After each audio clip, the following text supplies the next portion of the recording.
Buenas tardes y bienvenidos a todos. Hello, good afternoon, and welcome everyone to another seminar of the Cuban Studies for Doctor class, better known as, well, Doctor class. So today's webinar will be named The Dynamics of the Multidimensional Crisis and Lasting Crisis of Cuba. So today we'll have several important panelists. My name is Tania Lanel, and I'm head of the Cuban Studies, and also I'm really proud to introduce my fellow colleagues and speakers, the one doing this presentation and also being the moderator, Marie-Laure Geoffrey, which is a professor, a joint professor for political science at the High Institute of Latin America at La Sorbonne, Nouvelle Université des Cultures, and also Blandine Destremo, sociologist, director of research at Centro Nacional de at a National Center for Research in France.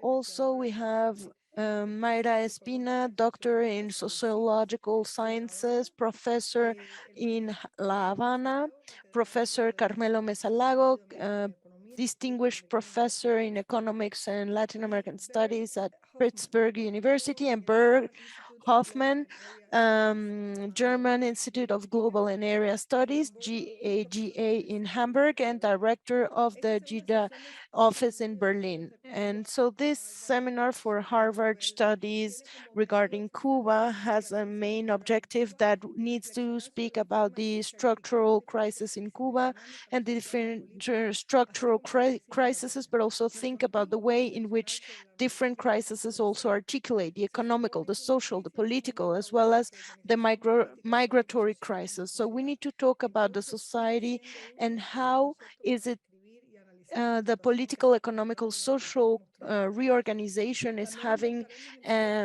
an effect. Also trying to understand how the generation that was born in the 1990s is dealing with the situation. What does it mean for them about this notion of crisis? And we'll have three important academics thinking about different perspectives: economic, social, political, and migratory.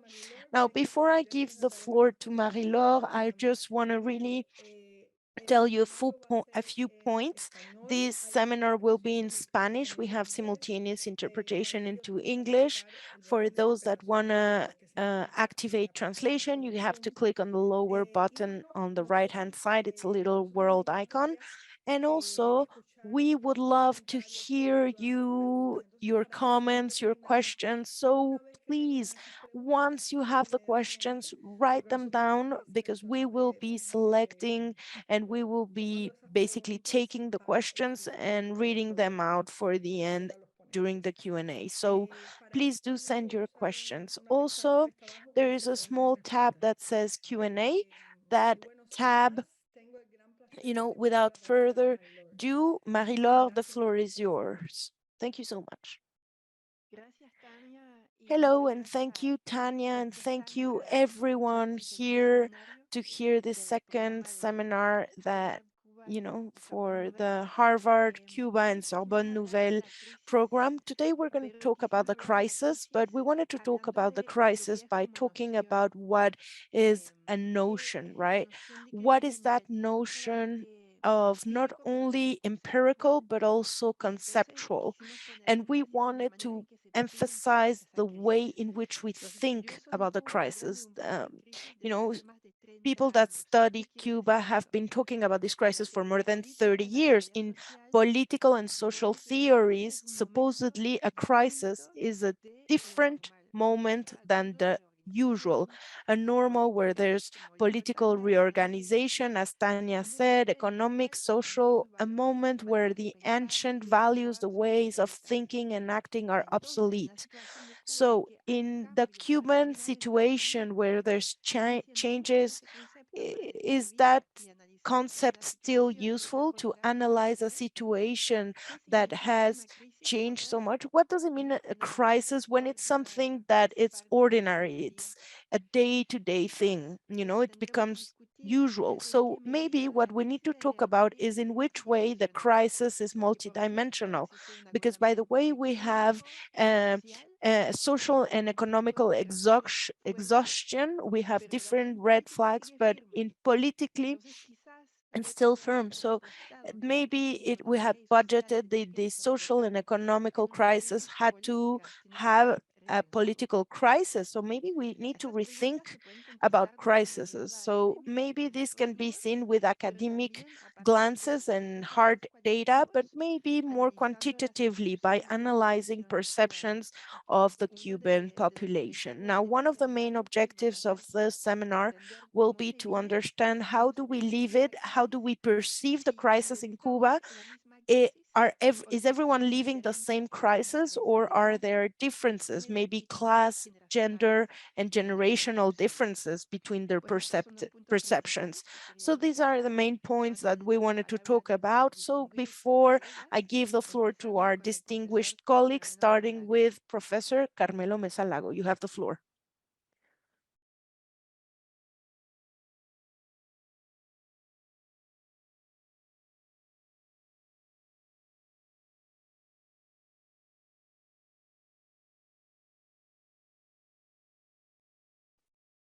Saludos a todos. Greetings to all.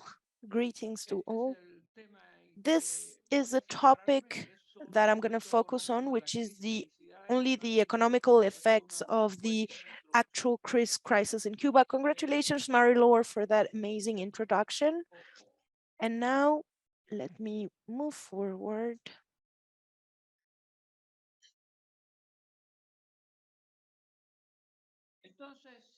So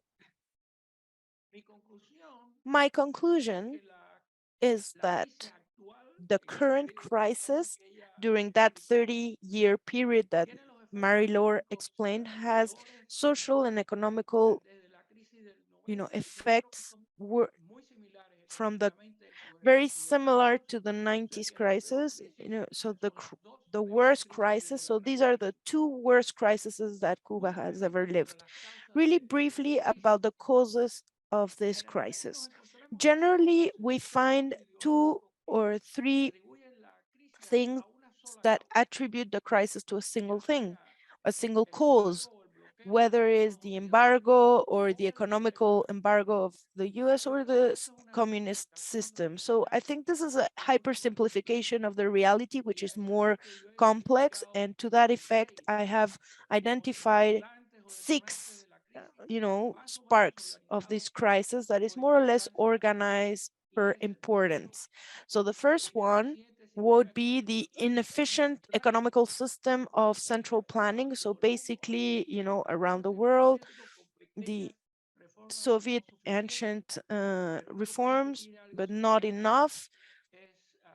And I think that one of the things here is of the things that come in is North Korea. So the second one is the huge Venezuelan economical humanitarian crisis that has reduced economic help to Cuba. We're talking about, the professional services in Cuba, which is the main source of income.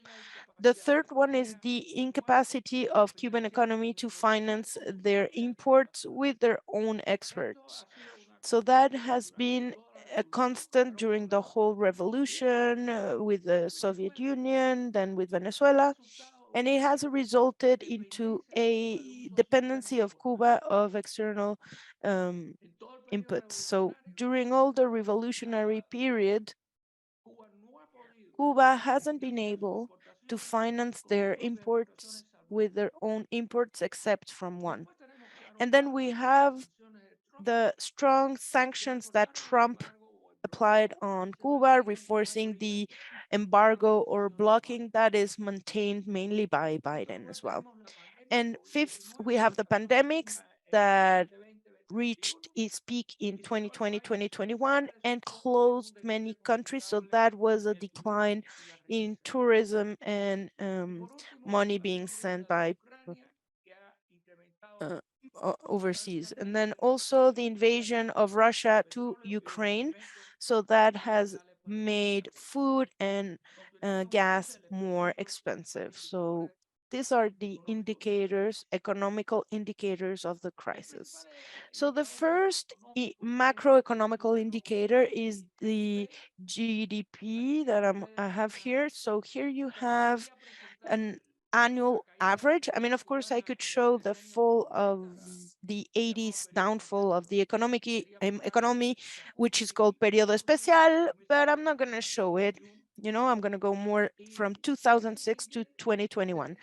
Basically, this has three stages on this series. So the first one are the first 3 years since 2006 to 2008.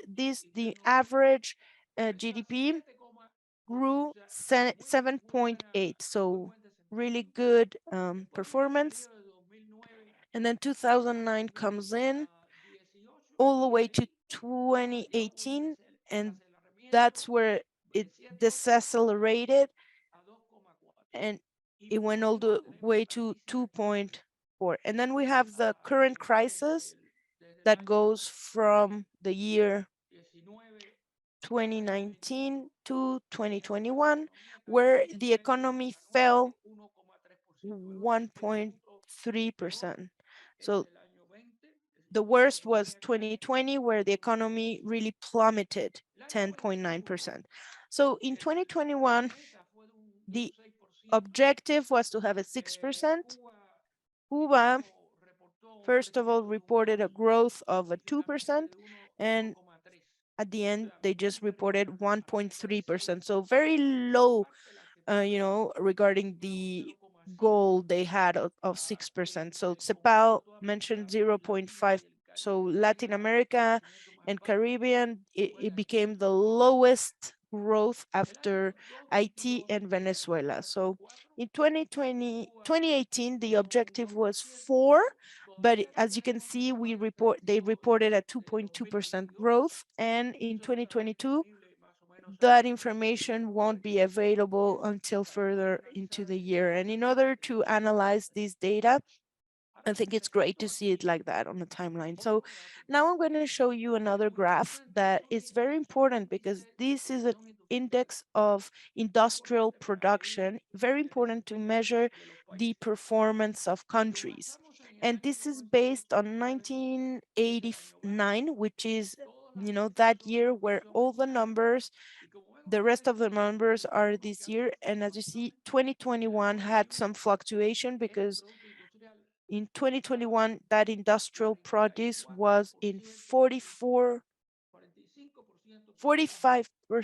below the año bajo. So that is a very strong indicator of the deterioration of the industry, of how Cuba was deindustrialized. So the capital, the raw formation of capital went down 25%, all the way to 9.9% of the GDP in 1989 to 2020. So the official goal was 25%.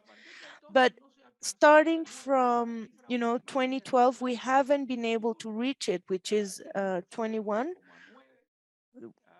9.9, and Cuba estimates that it's necessary to have economic growth that is adequate. So the fiscal deficit is the difference between the income and outcome. And in 2021, it was 12%. So that's an estimate for 2021. The statistic number is quite disproportionate because there's inflation right now. So it doesn't really help. So 30% is higher than even in the 30s. So, and the inflation has the proceso de ordenamiento, that's how we call it. So regarding the GDP that we had as a deflector, it grew 400%. So there are other estimates that's from organizations and experts around the world that say it's 500 or even 700% in inflation.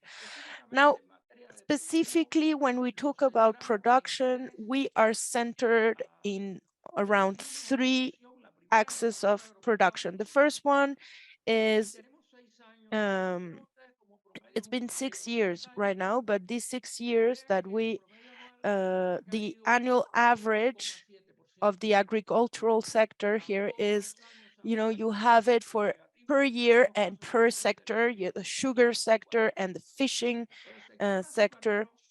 For the sugar sector, the fall is even worse, 9.1%. Actually, the sugar cane production, have just changed, is from the 20th century, so it's quite old. And finally, we have the fishing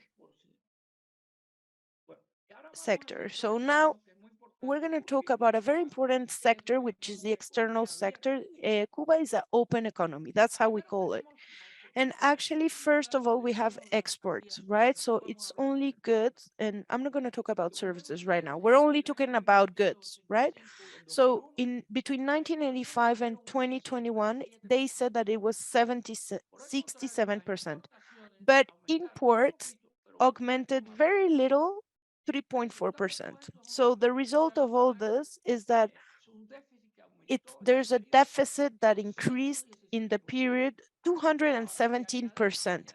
So if to that we add goods, to these goods, the services like professional services, tourism, then we have, addition of both. And Cuba, in the beginning of the 21st century, had a great service. I mean, it exceeded the importation of goods and services. So that meant that this exceeding compensated the deficit produced for goods. This was very positive for Cuba. Carmelo, you have 1.5 more minutes. Okay. So the direct external investment, virtually paralyzed the external debt, negotiation. Then we have international reserves and renegotiated debt with China. There is, or Russia, there isn't any official data, but in Cuba, we don't have a lender because it's part of the they're not part of the International Monetary Fund. So here you have the second income that are remittances. So you have external remittances in $1 million.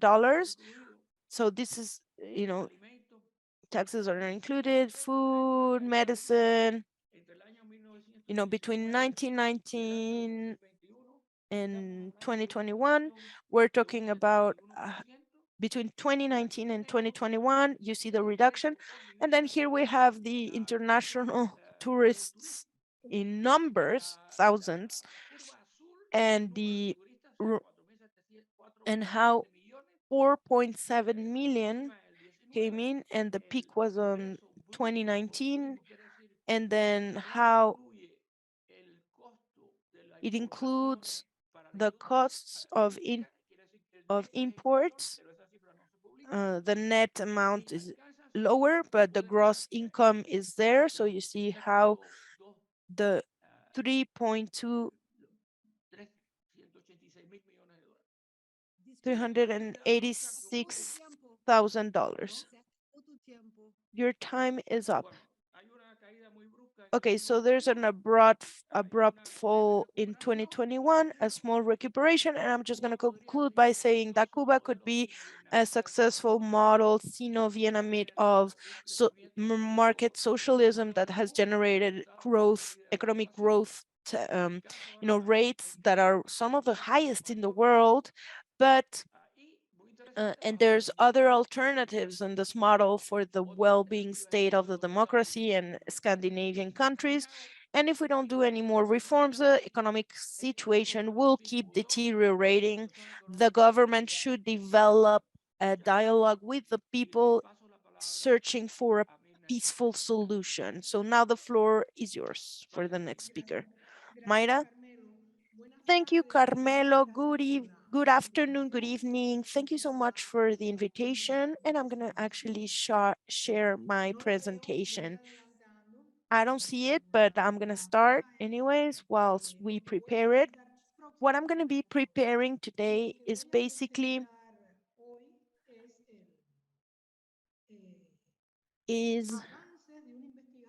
the forecast, advancements on the research that I'm working on currently about the how, you manage a crisis, and, really focusing on how this crisis had a fundamental sign of destructuration of daily structures. It's almost like a chronic crisis, right? Because, it's more difficult to have daily practices, but the crisis is characterized by that line, right, in time. So, and the hypothesis, the starting hypothesis is that if a public policy, the process of precarization of daily life would invite to a gap regarding, to the poorest one. So for this investigation, it's one of the most important things that we need to consider with this current social political situation is the context of inequality and precariousness that exists in the current crisis, but that without public data about income, in grosso modo, they can be identified with 4 large points that attend to the level of income and the basic needs, with a Gini that is not public or tabulated yet on a 0.40. So this is some hard data that Jose Luis Rodriguez, that Carmelo well knows, and that he always takes for that type of information. He takes it as an indicator that can be considered important. So there we have 4 groups that have important differences. So low, medium income, for different incomes, for autonomy at different levels, for different basic needs with the capacity of savings and of taking risks. So these are all points that are valid when we're trying to do this. A second group, which are the medium or low income measurements, they never go before the basic needs, are vulnerable, and with different factors, which are a dependency of the offer. So a third group would be in a situation of poverty, where they go below the line, and with a high vulnerability and very high dependency on public spheres, a very low autonomy on decision for different, for example, the only data that we have there will be asked as a multidimensional situation of poverty within the population. So 50,000, according to the last voluntary report of Cuba about this ODS advancement. So there's a very high vulnerability. They don't have any autonomy for choosing, so next slide, please. So who gets to the average layer? So we have an estimate. So it's really interesting to see this, because this estimate that we have, it's proxy data, that's quite interesting, that around 18 to 20% of the population in Cuba could be located in this area. And who are those that get there? Owners of micro, small companies, workers of mixed companies, of tourism and other non-state actors, farmers, private people, and, workers, sportsmen that are around international areas, and a very zone of the informal market, in the black market, that these are people whose income receive remittances. So this is a social structure that, as you can see here, they cannot have access to everyone. So next one. So which is the way, what is the path towards poverty and vulnerability that in an estimate, a non-official estimate, that we actually had was between 35 and 40% of the population post-COVID. So here we see how these are single family units that, work, elderly people that live alone, they don't have any support, people that have pensions, people with occupations that have low income, mestizos, colored people, different capacities, and also the generational capacity. So there's people and families that for 4 or 5 generations, they have been located, in that area. And also it's relevant to see territorial differences. Next one. So we could say that there's a certain social public policy advancement towards groups in situations in disadvantage and priority problems, but it's important to talk about specific advantages. It could be the advancement program for the woman, the program against discrimination and racism, there's a program for integral territory development, etc. But in this research, I have identified at least 3 great buts, right? Where we can go against our last slide, where basically they have, diagnosis that's below the real situation. So they don't use a focus, they don't use the basic needs as a basic data for the research. So they're sub-identifying the beneficiaries of these programs. They're not actually identifying them correctly.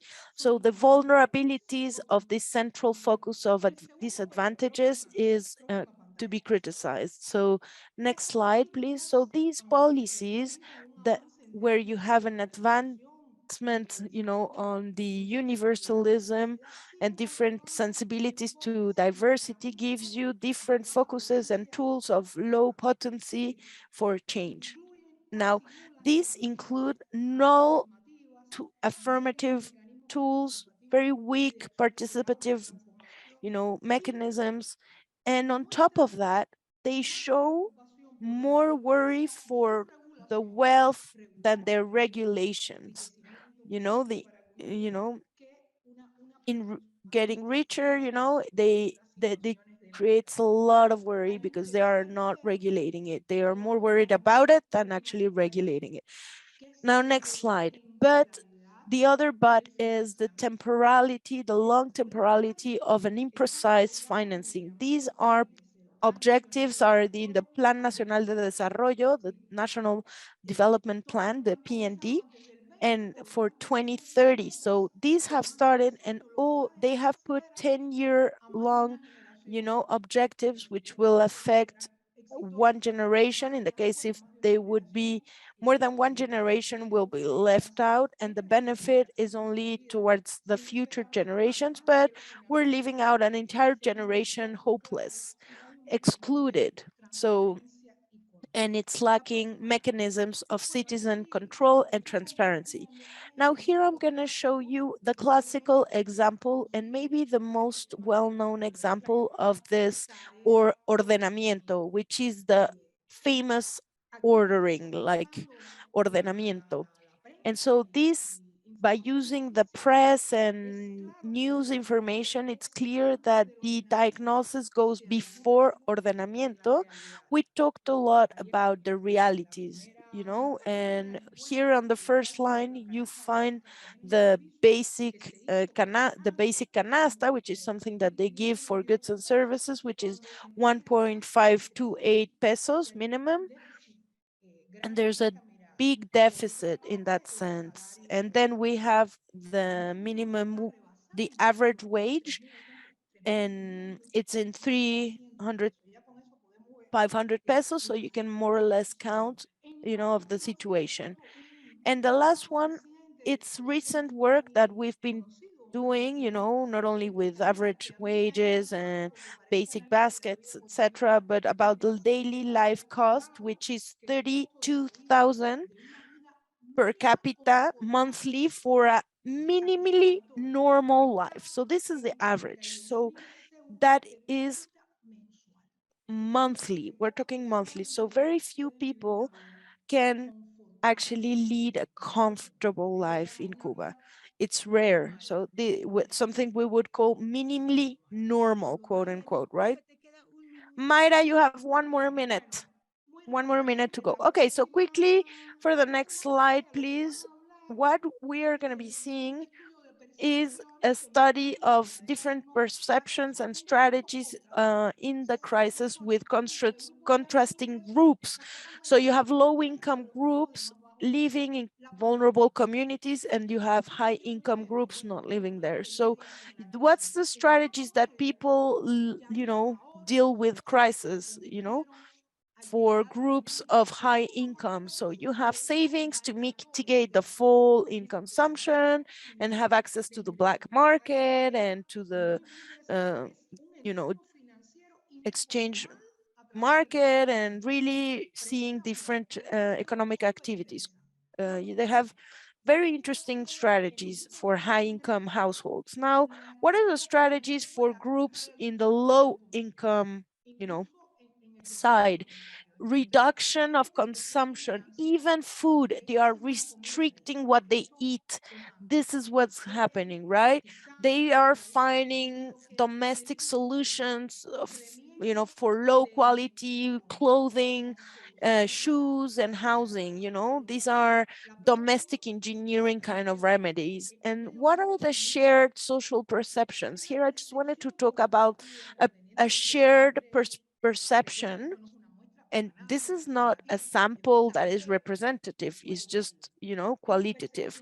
But this very few options, that's the perception, individual and collective exiting, excessive use of social media to create, demands, groups, and acknowledgement of the economic and social crisis as source of protests, people asking for what they need. And on my last slide, I would like to be very brief because I want to be brief. I just want to say Carmelo's slides, mention them. The social political situation with low capacity to overcome poverty and vulnerability. So for that, right now, more than their purposes, they are seeking to use them as a mechanism to reproduce inequality, precarity, and having more and more issues. Thank you so much. Now, the floor is yours. Bert, the floor is yours. Yes, good evening, good afternoon, depending on where you're tuning in from. Thank you so much for those two presentations. I'm Bert Hoffmann, and I really liked both presentations. Carmelo talked about the economy, Mayra about the social, so I had as homework politics and politicians, so here I go. So, I'm going to talk a bit about the theme about crisis, and by retaking what Marie-Laure said about how crises have changed and how this crisis is different. It might be semantics for those that say, oh, I don't know what I'm going to put on the table tonight. Maybe it's not the same as, but we as scientists and social scientists, we work with words, with semantics, with concepts. And I think that in that sense, it's worth mentioning that maybe that concept of crisis, yes, is changing, their value is changing, to create and to affect the Cuban reality. So I think that these tools for us, as academics are so important, and we shouldn't ignore them, and for us, it should be a bit more relevant, to talk about semantics. Crisis here doesn't only refer to a situation that's different, but an inflection or stepping stone moment, a situation that maybe puts in danger the continuity of a process. And thus, I reckon that we all agree upon the fact that there's a very, vulnerable situation, as Carmelo and Mayra well explained, but this is a inflection point, which means that this, just a lasting crisis, it should be seen as a contradictory kind of concept, lasting crisis, being that a crisis is something that is we overcome eventually, but this is more of a, Gramsci defined it as an interim, situation. A crisis is the fact that the old dies off and the new cannot be. So let's take that metaphor to see the Cuban crisis and try to see their more political aspects. So what would be the old thing that dies off? It depends of when we start looking, but if we start looking in 89, what was isn't no more, and for the 30 years of socialism that integrated in the international sphere, and that's no more. So from 2006 and to 2017, there isn't charismatic leaders no more, and there isn't, and Carmelo well said it, there isn't a state economy, and we could discuss other points of how the old that isn't no more. So I'm going to focus on three things. The first one is elections, the elections in Cuba. And the second, the cohesion of elites. And the third point would be the dynamic of exit and voice. Exit and voice. This is a topic I want to talk about. So I'm going to talk about elections first. And I'm not interested to repeat again, they're not free and they haven't been able to vote, and the anti-partidanism and the socialism. Cuban socialism has another function, which is to mobilize. So here there's something old, what I called the 99%ism. So here I'm going to talk about a single slide. I only have one slide to show you today. This is my slide about the voter turnout. So you see it there in orange. This is about the last elections since 2003 till, 2023. And we see that participation has always been super high, historically speaking. Even in 2008, it was almost 97%, participation. Voter turnout was amazing. And that has lowered very importantly in the last elections. Voter turnout was 76%. So, and the second column is United Vote. So these are the ones that have been following. It's called Voto Unido. And that in 2003, it was 90 point something percent. And then it has decreased as well. Even 2023, a bit lower than 50%, for the total turnout. So the total turnout of voters. So what does this mean? What does this slide signify? Okay, so I'm going to actually close my slide because that was the only one I had. So the old dies off. So this statistic is not as clear there. The new, the 90%ism isn't there anymore, but also it's not clear if it's completely, if in following days we'll see, maybe we saw very little enthusiasm, but a lot of people that went protesting. So maybe that's written. So the old Max Liber definition, it was the probability to impose its own will to whatever its fundament is. So, so that reason or the other reason could be there, but there's a demonstration that of power that is still present in those numbers, right? And it's not a normative kind of judgment, but it's there. Now, the other thing is that the old thing is not dead anymore, but let's move about the question about what about the new? The new, I mean, the new for this multi-party elections couldn't be because they depend of a political collapse in Cuba that hasn't happened, but also the new reforms within the system with more possibilities or real possibilities to choose and pick, but there is a political question behind it that needs to put that into motion because it's perceived as a danger maybe that that would lead to the fall of the system. So what could be reborn in the last elections was this wider boycott more than a demand of a consignation of the procession, and maybe that this worked on hard for the voters, but it didn't work. 75% did went to the voting urns. So this is a bit ambiguous. So let's go to the second point, elites. And this is a central reading that was done by the Cuban regime, the socialist in Eastern Europe and in the Soviet Union. So let's avoid fissures and cleavages. And so that is the supreme you know point, is maintain the elite, and they have managed.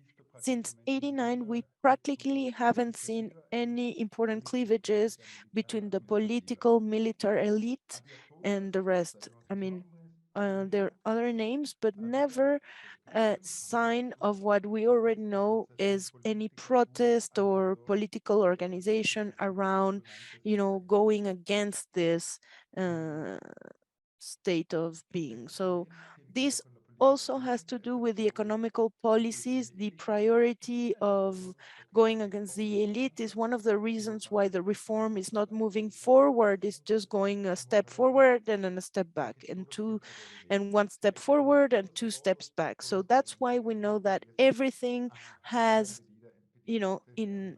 impeded or stopped it from having a more comprehensive, forward. In the gram ship metaphor, the old thing is good and alive, but it's not helping for the economical and social development. There's a sector of the cohesion of the elite that isn't happening, in my viewpoint, in the same way than it used to be. And that sector, across the last 3 decades, we've only seen an impressive amount of public dissents.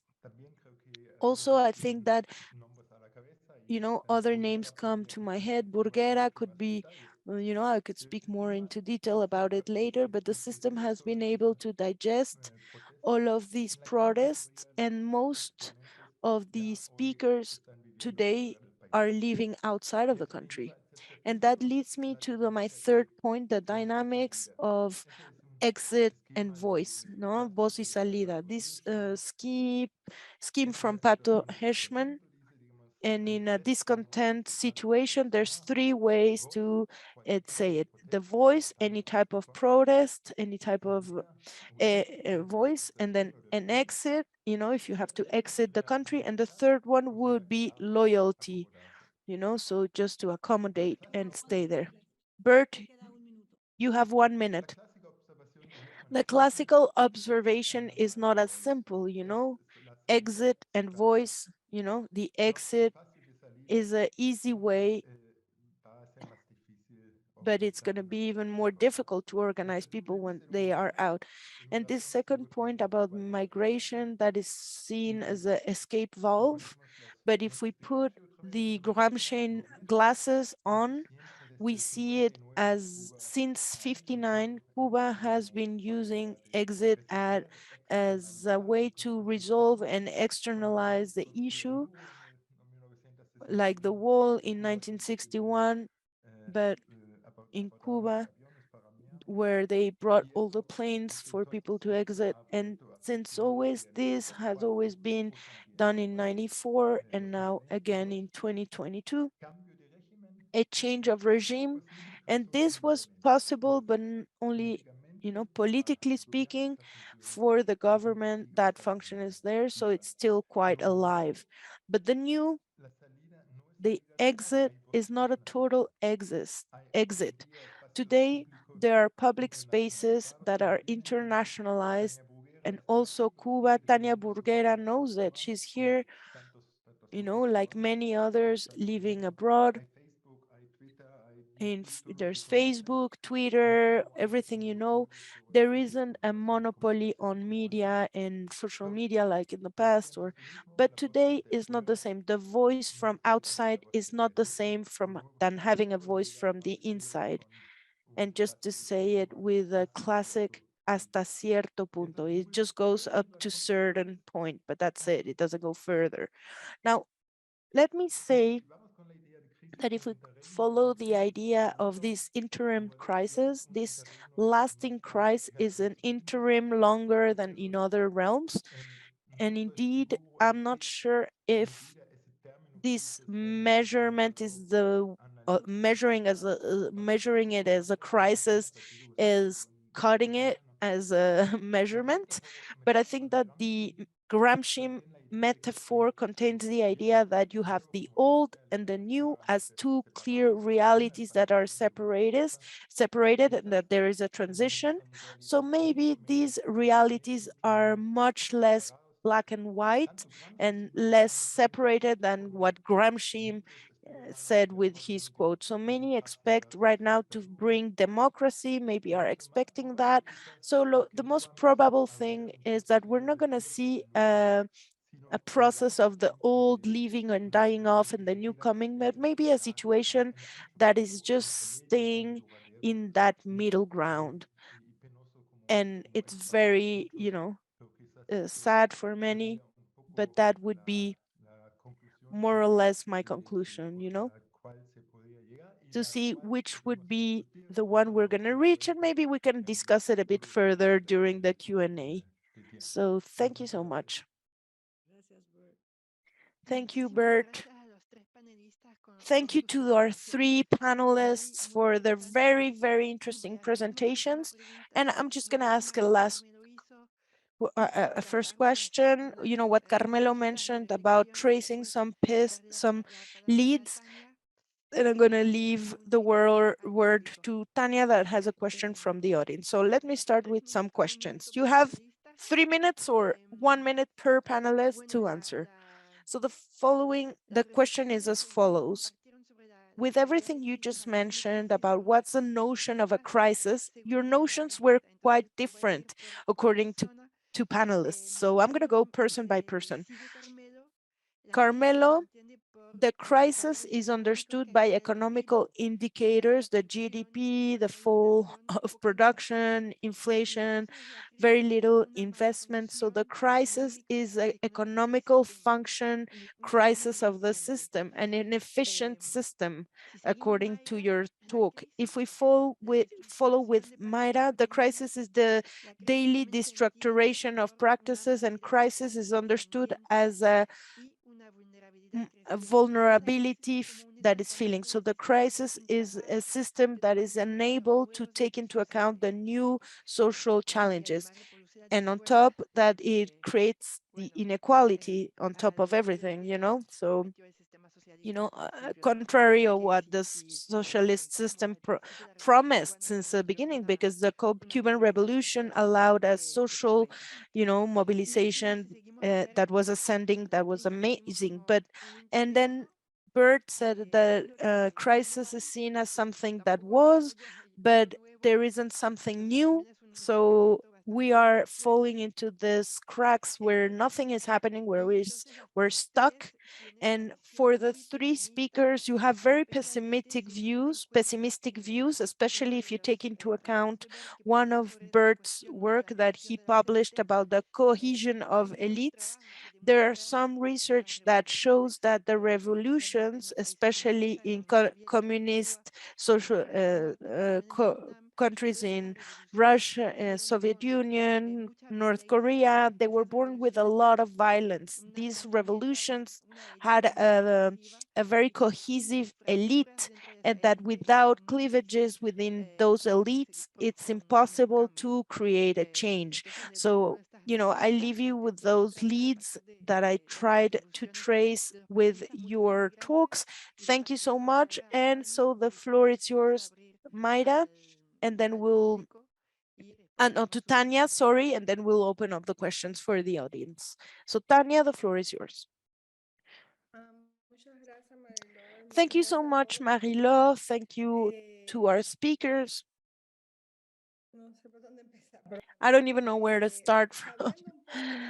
But when knowing about the crisis in Cuba, there's a status quo, the natural state of life.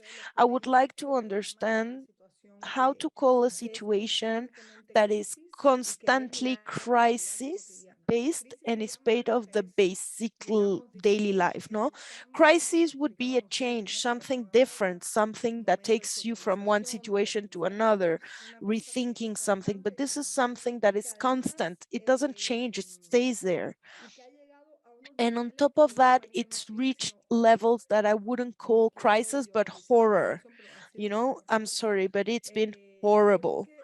Why? Because I know that there's such a large distance between what those public policies that you mentioned and the reality of people that accordingly these policies are helping.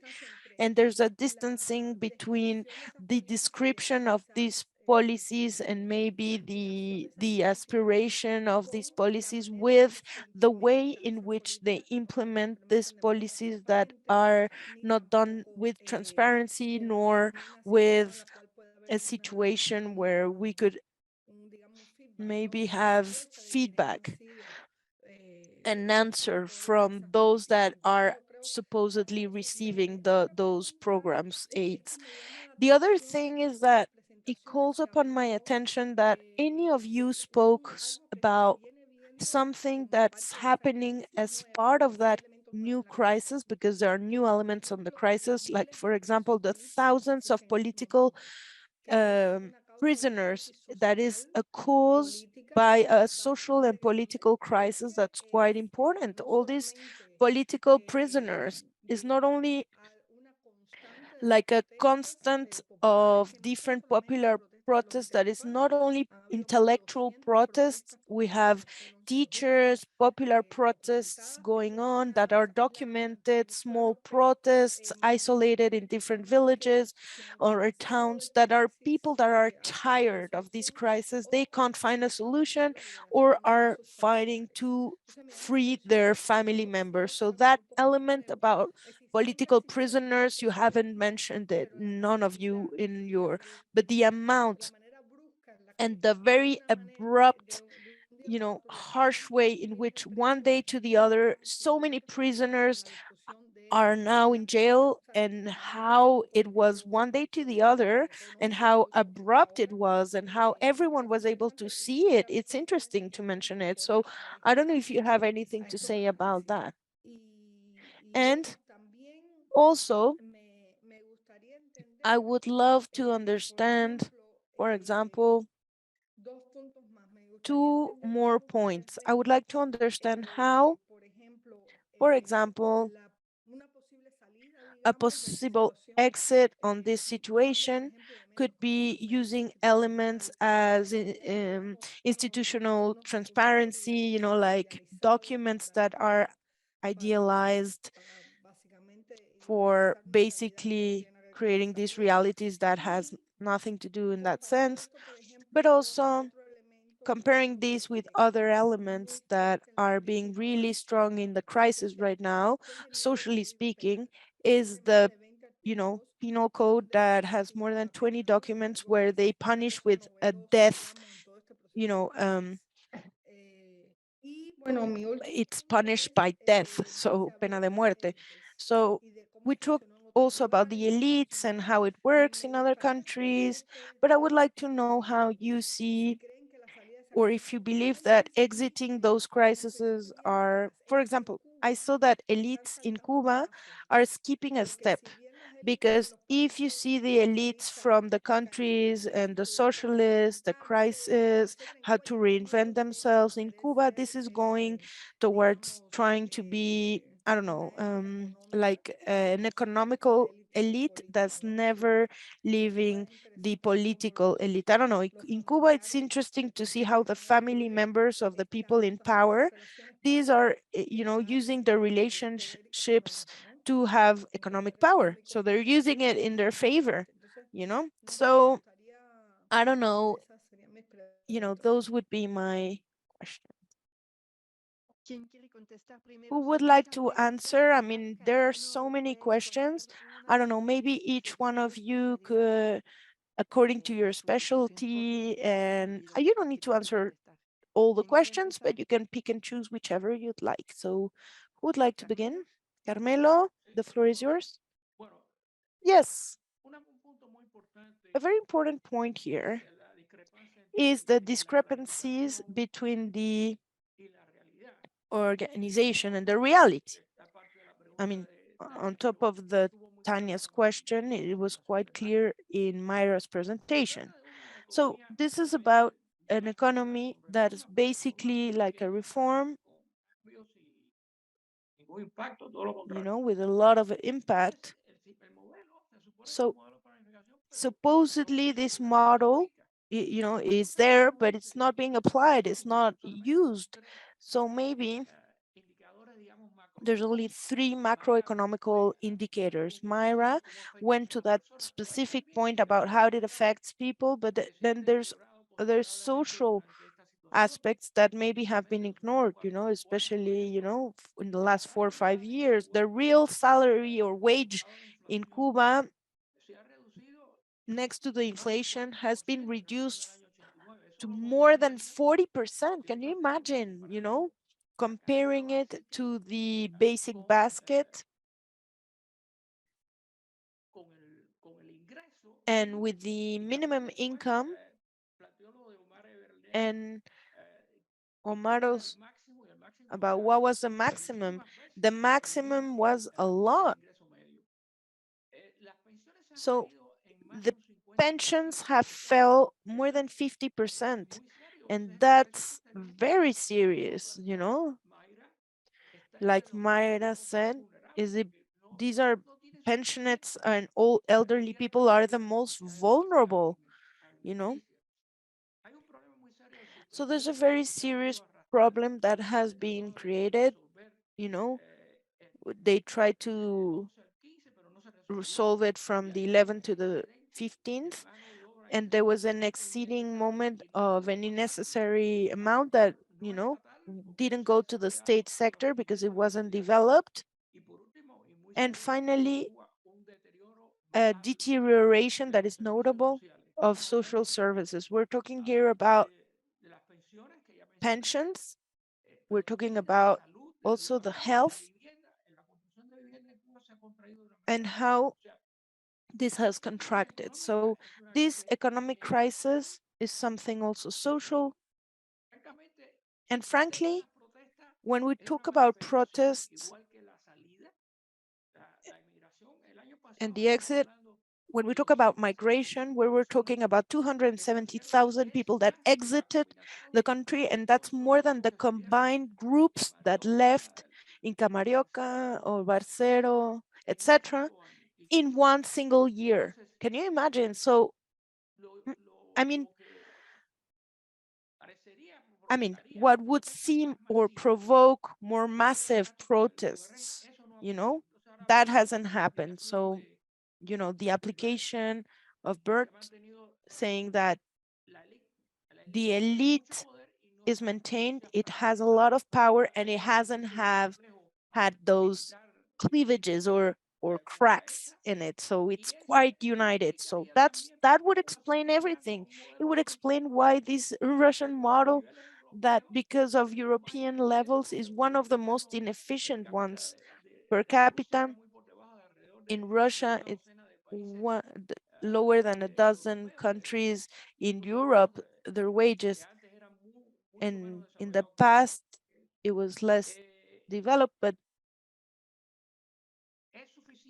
so is it enough to have that coherence in the elite in order to impede something worse to happen? I don't know. I don't have an answer for that, but yeah, that I'll leave it at that. Bert, I think the floor is yours now. Sorry, I was going to follow the order. Yes. The thing is that I prefer leaving Bert last because he has tools for political topics. I rather not talk them because I don't have solid tools to do an analysis, so a political analysis. So I don't want to really go into that. So I'm going to leave Bert last, right? I'm going to go now. I think I don't want to improvise something. So I rather answer two things. Well, if the concept of crisis is still there, yes, I ascribe to the look of this Grancha look, that if we subscribe to it, it doesn't suggest that it's a brief period where things are going to fix themselves. No, a crisis could be a very, very long period. And if on top of that, we add the viewpoint of that concept of crisis, that is precisely that one that would help to destructure current ways and an impossibility to restructure massively here for quality practices for an adequate life for the majority. So I think that this could still be useful if we understand it like that, maybe as an event that could be resolved in one or another way quickly, but more like a process that depends of different contexts, and their solution needs to have something coming out of it that is of quality and that could give a moment of determination. And actually, I'm really interested about it because I think that what Carmelo showed us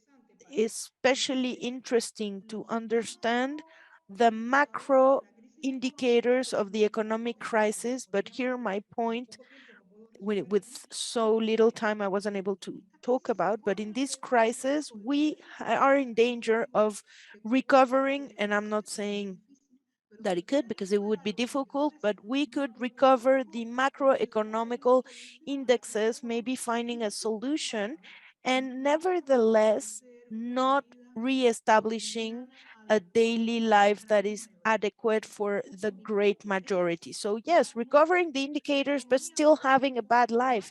So here, basically, without this economy, there wouldn't be a solution, but it isn't, necessarily means that it's a solution to fix that. So just to answer Tanya's question, I think, yes, in fact, thinking about the crisis could help out to find solutions, not only solutions in a non-critical moment, but solutions in moments of crisis. And the second thing that I want to address, and is really difficult, is about the exit. And if those exits would come from a change in the elites or in the elite. So I think, and Bert probably has better tools, but in the case of Cuba, it's quite opaque. So you never know how deep are the changes that a place is having in that area. And it's really difficult to do that. But I do believe that these changes are happening.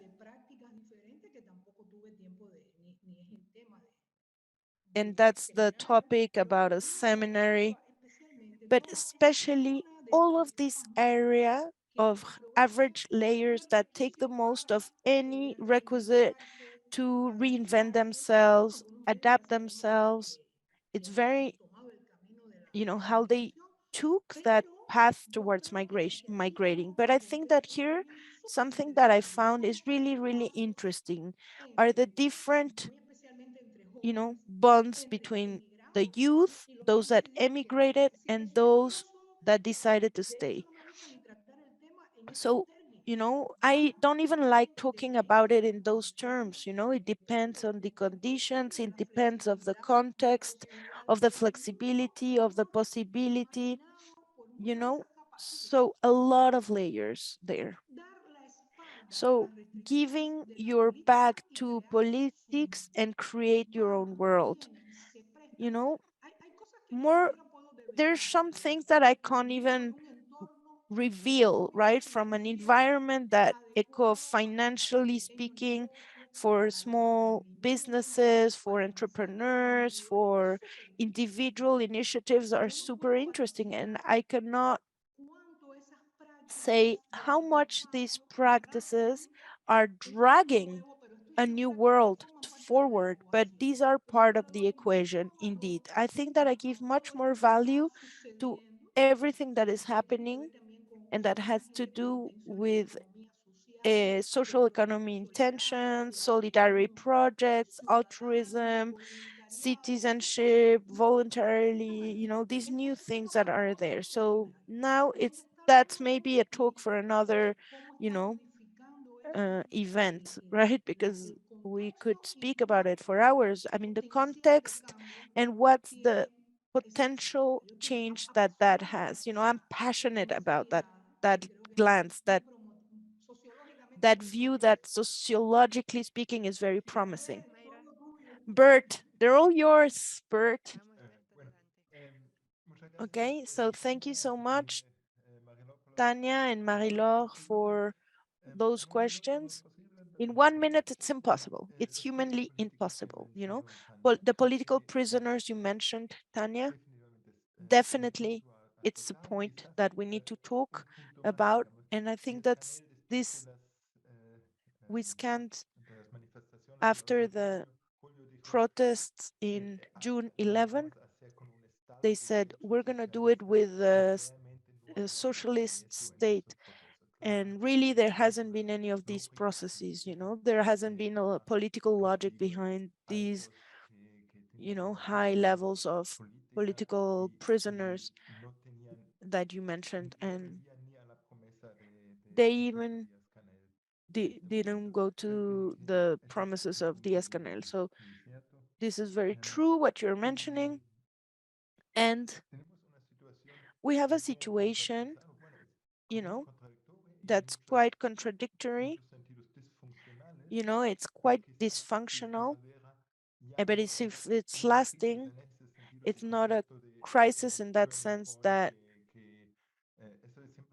this is something that the crisis, something new is coming. This is something stable, in their dysfunctional sense, but we also need to see, I'm not going to be very popular by saying this, it's not only functional,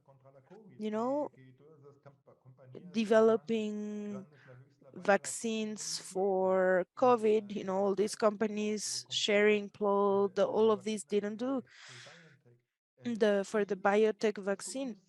And Cubans were able to create these vaccines. Maybe we can discuss quality or whatever you want, but there's still have that functionality that's not only is dysfunctional in Cuba, right? And then after that, we see it.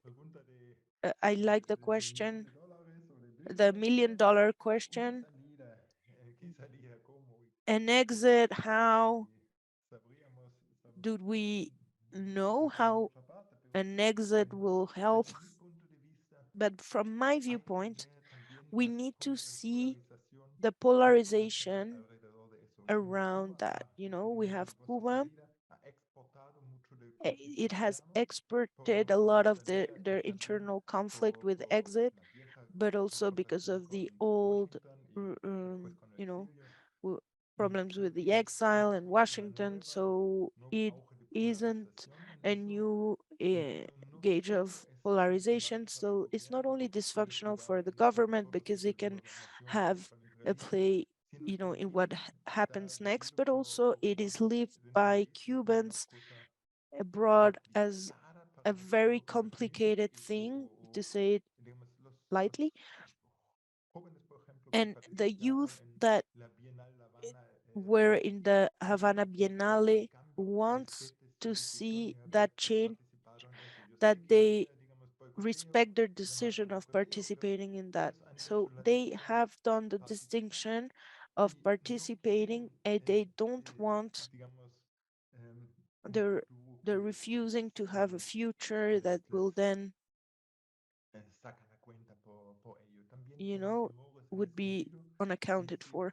So if we learn something from the uh, the different transitions in Eastern Europe, the best things that have worked, I think, in a way, is respecting biographies of people and not from the most involved actors, but from the people, right? Between the countries in Germany, that is a part of what something we live in Eastern socialist Germany is quite divided because they didn't respect biographies. And I think that's one of the big, you know, things that we should learn from these Eastern European exits. So maybe thinking about a situation where that transnational space can be a space that doesn't create between participants that type of confrontation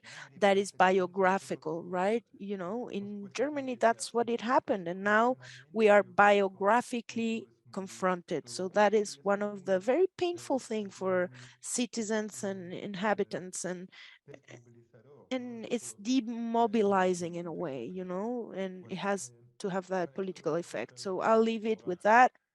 And thank you so much for the answers. I'm just gonna go to the theme, you know, and then I'll go back to the people. You talked about crisis. You talked about something exceptional instead of acknowledging what type of country we have. What are the real things that are happening in the country? Of course, you know, we learned a lot of things from Carmelo and Mayra and Bert, but I think that, you know, we have to be careful because a crisis, in a way, it's an identity crisis in the sense that people define these futures, you know, the persons that are going to be in charge next, you know, all these preconceptions that have nothing to do with the platforms of those same peoples doing the changes. And I think that the way in which they behave, and it's interesting. So thank you all. And now we're going to open up the space for a Q&A. Okay, we have so many questions on in the chat. Cuba as a failed state, and I don't want to talk about that because, you know, our speakers have answered in the sense that it's a state that maintains political order, public order. It's a country that can still produce vaccines, so that it's a state that shows that it's not a failed state in the way we would understand it normally. But there's important questions, one of them regarding the economical model. I mean, there's few questions that I'm going to gather into a single one.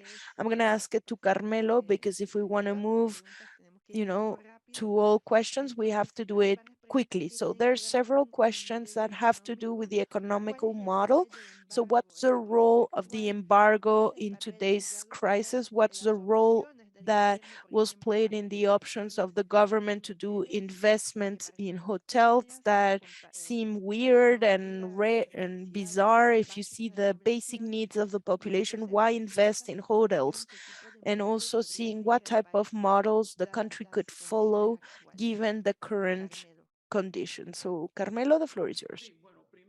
Yes, well, first of all, when we talk about the economic model, the Cuban economic model, you know, it's understood that, remember, more than a decade about the pre-conceptualization of the model. So for years, we've been trying to find a way to get out of that model. So the challenge of someone saying to you, hey, listen, the things that we can do, planning system that maybe hasn't worked also, so in a way, it's something that is about to be referred to. Now, what's the impact of the embargo? At the beginning of my presentation, I said which were the 6 different causes, and the embargo is one of them. But in my opinion, although it's negative for Cuba after the Trump period, because most of the sanctions, after Trump's sanctions, the flights, the everything Trump did,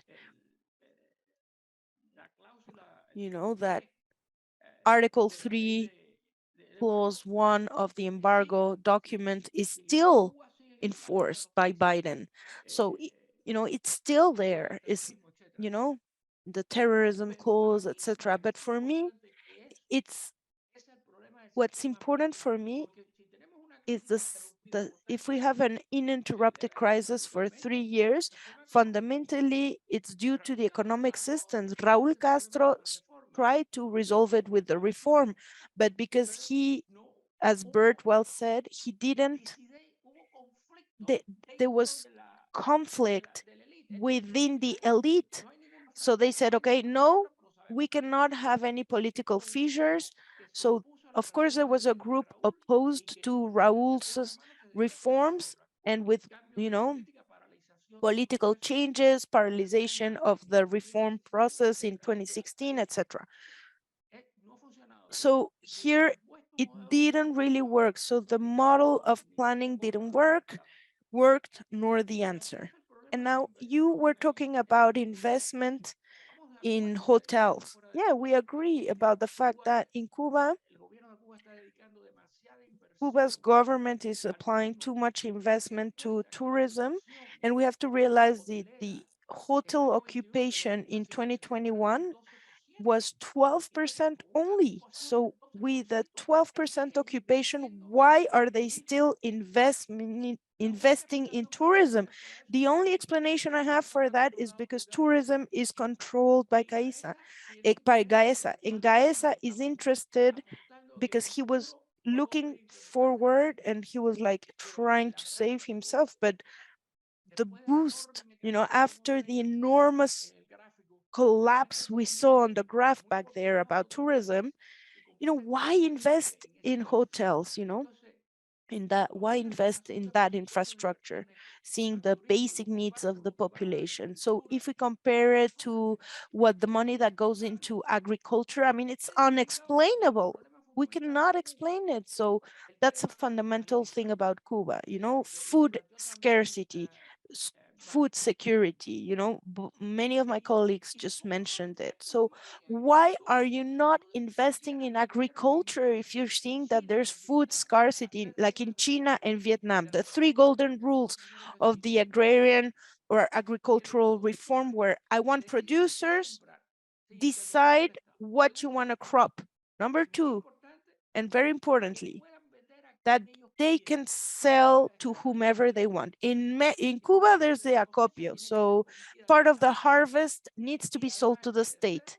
And then the 3rd golden rule is the price and offer demand is, and not by the state that dictates the prices. So whoever is the producer, whatever crop, they need to give it to the state. So can you imagine, the prices are below market prices? So that, what is that type of lack of incentives? We need to change that, maybe finding that this inefficient system is not solving nothing.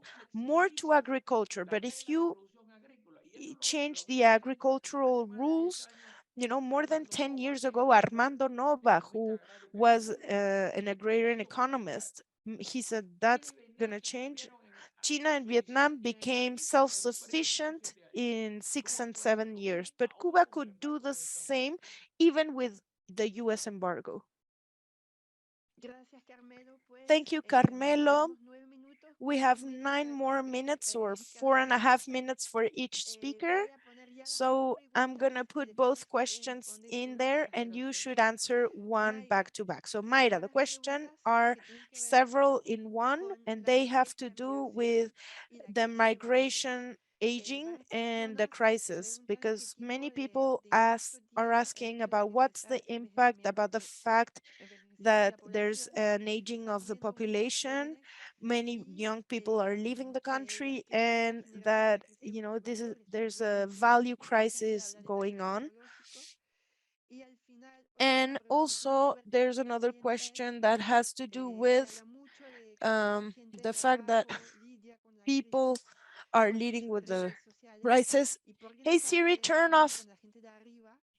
Sorry, and the people from other areas. So also to see what are the questions about the elites that has to do with how can you go a bit more deep into that topic, because it's very no, it's not as transparent.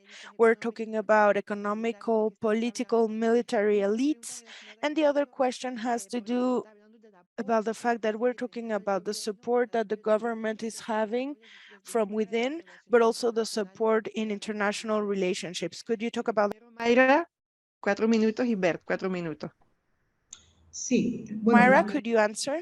Yes, the application, as Carmelo said, is one of the most clear discrepancies of the crisis. For example, we're seeing that, of course, it's an additional pressure on the pyramid, you know, of something that could happen there. So of the aging, of the demographics. So of course, we don't have precise data. You know, some studies and academics are saying that although this migration is following the pattern that young people are the most, the group that is migrating the most, you know, there's also complete families that are going, like a new topic, you know, migration of the elderly, of fathers, mothers in families. But it's a fact that though, you know, they are this is a factor of profundization of the crisis.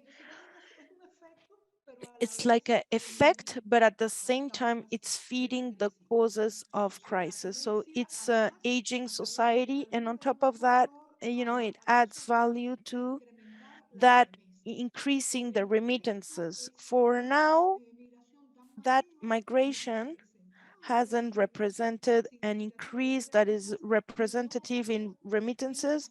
And in any case, more time has to pass for that person to send remittances. So right now it's not a solution, you know, especially with when we talk about resources in general. So also when we talk about the social aspect, you know, only a few, you know, expecting for their kids to migrate, right? So when we talk about the value crisis, I think that we need to give a clear solution in the sense that values change, and obviously crisis moments, you know, that's not the best time, you know, many times survivalism generates types of behavior. But I think saying that this is the viewpoint that is quite dark, but it's real. And I think that we need to see the context as well. You know, this is part of a transformation where new things are emerging, different perceptions, you know, that are important, that could be sometimes negative. But let's not take that very dark position yet. For social media, yes, of course, social media are really important for a group that has lower income. And I think that's one of the few resources that they have, they have all the reason. When we talked about social media that are extra national, so they don't know borders, or that are avoided, or that they invent new ways of relating. So for these people, for medium layers, so we are completely right about this. Muchas gracias, Mayra. Muchas gracias. Thank you so much, Mayra. It was super efficient. Okay, so really quickly, before the time is up, I just want to say that thank you so much, Mayra, for that answer. Raúl Castro had that generational thing, but that has disappeared from all consignas. We just had the National Assembly with the renewal of Ramiro all the way to 90s, was beatified like a vice prime minister. There were 80 or 90 like beatified. So these questions about the government, and yes, but in the National Assembly, women, and what's the percentage? That also reflects not only representation of women or Afro descendants, but also what the National Assembly is trying to do, not because they have not much power, because in the high spheres, historically, that these people are beatified, in their 90s. So what's the external factor? And I think this has a lot to do, and it has to do with the embargo. And we saw a new Cold War internationally in the world. And I think that is also a part of the international climate in Cuba, and in La Habana, we know that La Habana has that idea of my enemy's best friend is my no, my friend. My enemy's best friend is my friend. No, my enemy's enemy is my enemy. Is my best friend, sorry. And basically here, that external conflict has to do with the fact that with the Western world, the US, Europe, there isn't a perspective, a lasting perspective about good commerce or trade relationships, from the US. That these are sponsoring terrorism, and that has enormous implications on their economy, and it really affects, the countries when things like that are, declared. So yes, and that of course is in the international environment that gives little optimism for Cuba. So someone needs to end this talk with a little bit more optimism. It's quite gloomy what we are seeing this. Tanya has to close the session, so I'm sorry, we have to end on that note. Thank you, everyone, and I'm gonna close with I'm not going to close with optimism. I'm just going to close with some messages that we have from Dr. Class. Please follow us for more information. We're gonna have more events, but just to say that for everyone present here, thank you so much to everyone being a part of this. Marie-Laure, thank you so much for your moderation. Thank you, Blandine. Thank you so much. We want to thank also to the staff of the David Rockefeller Center for Latin American Studies, Jimena Codina, who's our coordinator. We have Evelyn Gonzalez, who's been supporting us. And we have the interpreter, Romy Malagamba, who has done a fantastic work today. Also, I wanted to note that the director of the Cuba program in Harvard, Alejandro Lafuente, in their collaboration has been really fruitful. He's in his sabbatic year. We're hoping for his return. And thank you so much. Today is our last seminar for the Cuba Studies program in Harvard. And please visit all the upcoming events and check out our events calendar and sign up for our weekly email. Also follow us on our social media channels at Harvard Doctor Class and check out our YouTube channel as well. So thank you so much. Thank you again, everyone, and have an amazing day. Muchas gracias. Gracias, Tania. Gracias, Marilo. Gracias, Jimena, para la organización.